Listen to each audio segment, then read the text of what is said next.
Thank you, Madam Chair. Thank you, Ranking Member. Thank you, Director Chopra, for being with us today.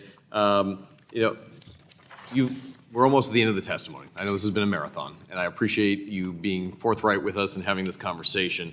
I'm going to ask you today some questions that are coming up from my small businesses, a lot of my local bankers.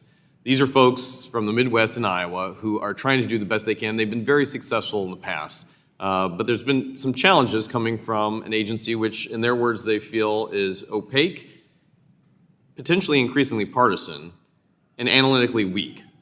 Several of these same colleagues today on both sides have brought up the funding structure. And it's a lack of oversight in terms that not having an executive board or an independent inspector general that they find concerning. I'm going to leave it to the Supreme Court and its highly qualified judges to determine the future on that front, but I would like to talk on some of the tactical issues that are facing your organization right now.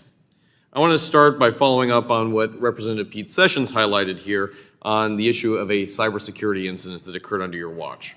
Your agency had a major breach of personal information just a few months ago.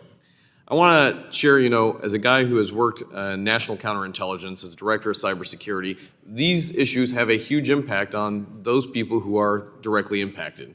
So where we are able, I'd like to begin by, when did the CFPB first find out about a data breach? So the exact timeline, I don't want to get any of the dates wrong, but when we identified a potential email that was sent to a personal email account that included confidential information, we brought together our response team to investigate it. Approximately when was that? I want to say that was, I don't want to get the dates wrong, but late February. So in February, when were you able to inform Congress about that? I don't have the exact date, but we... Approximately. I don't even want to give an approximation. I want to say it was about a month, okay, maybe a little less. But for the individual but that was from the time of the suspicious email. Right. So obviously we had to look to see if there was any other Absolutely, issue. A data forensic was required. I fully agree with you on that. As an independent organization, though, I want to make sure that Congress is getting alerted to these things happening. Specifically, how many individuals were targeted? Targeted? Yeah, in the data breach.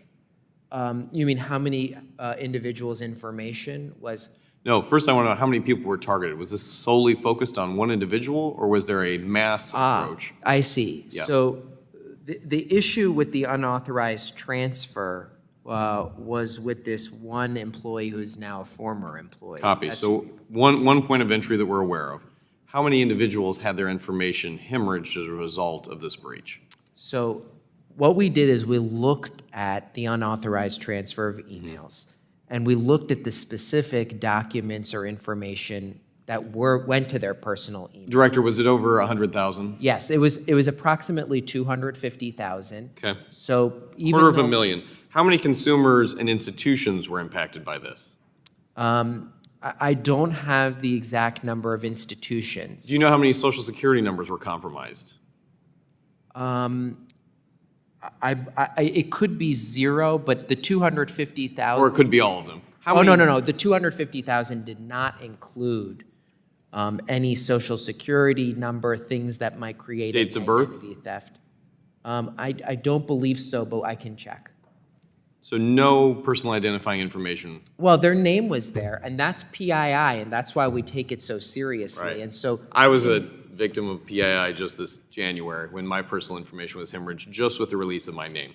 When were these Americans informed that their information had been leaked? So we have started notifications, I believe, around last month. But again, we don't have Copy. So we're at a 5-month period here, and here's why I think this is so important. We're asking the American public to have faith in an institution that is now asking my local banks, my lenders, to provide up to 21 or even more, up to 81 according to them, data points of information that you're keeping in a federal server that has been breached. It took a month to notify Congress, and then we're going on 5 months now before the individual even knows that they're compromised.